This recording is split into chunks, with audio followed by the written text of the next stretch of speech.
নবী সাল্লাল্লাহু আলাইহি ওয়াসাল্লাম এশার নামাজ পড়েছেন। কিসের নামাজ? এশার নামাজ পড়ে কাবা ঘরের পাশে হাতিম আছে, কাবার হাতিম, হাতিমের উপর তিনি শুয়ে আছেন ডান কাত হয়ে। ডান কাতে শোয়া সুন্নত। ডান কাতে শুয়ে আছেন, তন্দ্রা ভাব, পরিপূর্ণ ঘুম আসে নাই। নবীদের কিন্তু ঘুম নাই। নবীদের ঘুমটাও কিন্তু, নবীদের ঘুমের মধ্যে যা আসে আল্লাহর পক্ষ থেকে সেটা ওহী। নবীদের দেহ ঘুমায়, অন্তর কিন্তু ঘুমায় না, মনে রাখবেন। নবীদের কি ঘুমায় না? কলব, অন্তর কিন্তু ঘুমায় না, মনে রাখবেন। এবার তিনি শুয়ে আছেন, হঠাৎ দুইজন ফেরেশতা আসলেন। কয়জন ভাই? একজন জিবরাইল আলাইহিস সালাম, একজন মিকাইল আলাইহিস সালাম। এসে নবী সাল্লাল্লাহু আলাইহি ওয়াসাল্লামকে আস্তে করে জাগিয়ে দিলেন। জাগিয়ে নবী সাল্লাল্লাহু আলাইহি ওয়াসাল্লামকে হাত ধরে নিয়ে যাচ্ছেন।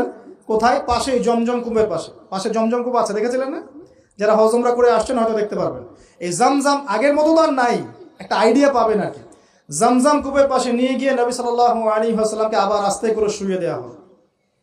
এই যে পুরো ঘটনাগুলো ঘটে যাচ্ছে না, এগুলো কিন্তু মুহূর্তে ঘটে যাচ্ছে।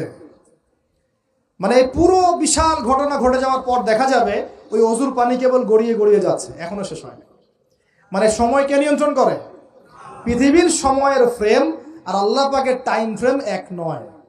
আল্লাহ পাকের টাইম ফ্রেম টোটালি ডিফারেন্ট, আমাদের টাইম ফ্রেম আলাদা, মনে থাকবে। এখানে কিন্তু অনেক নাস্তিক অনেক প্রশ্ন করতে পারে। এবার শুইয়ে দেওয়ার পর নবী সাল্লাল্লাহু আলাইহি ওয়াসাল্লামের বুকটাকে একদম এই গলার নিচ থেকে নিয়ে যেখানে লোম উঠে নাভি, এই নাভি পর্যন্ত চিরে দেওয়া হয়েছে জীবিত অবস্থাতেই, জীবিত অবস্থাতেই। এবার তার হার্ট, কলিজাটাকে বের করা হয়েছে। এই প্রথম ওপেন হার্ট সার্জারি নাম শুনেছেন কিনা? যে ওপেন হার্ট সার্জারি হচ্ছে। এবার এই কলিজাটাকে প্রথমে জমজমের পানি দিয়ে ধোয়া হয়েছে। কিসের পানি? জমজমের পানির মধ্যে শেফা আছে। যাদের অসুস্থতা আছে জমজমের পানিতে সূরা ফাতিহা ফু দিয়ে খাবেন, ইনশাল্লাহ শেফা হয়ে যাবে, ইনশাল্লাহ শেফা হবে। জমজমের পানিতে ধোয়ার পরে এর এই কলবটাকে, কলিজাটাকে ঈমান এবং হেকমতে পূর্ণ একটা পেয়ালা দিয়ে ধুয়ে দেওয়া হয়েছে। একটা পেয়ালার মধ্যে ঈমান নিয়ে আসা হয়েছিল এবং হিকমা, প্রজ্ঞা নিয়ে আসা হয়েছে। এটা রাখার পরে ঈমান প্রজ্ঞা দিয়ে ঢেলে এই পুরো জায়গাটা বন্ধ করে দেওয়া হয়েছে। কি রূপকথা মনে হচ্ছে?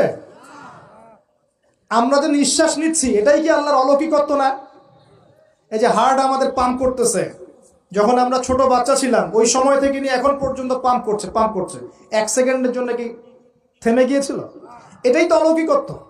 যে আল্লাহ আমাদেরকে বাঁচায় রাখতে পারেন, সে আল্লাহর পক্ষে এগুলো করা কি অসম্ভব কিছু? আচ্ছা, এবার নবী সাল্লাল্লাহু আলাইহি ওয়াসাল্লামকে একটা বাহনের মধ্যে উঠানো হচ্ছে। বাহনটার নাম বোরাক। কি নাম? বোরাক।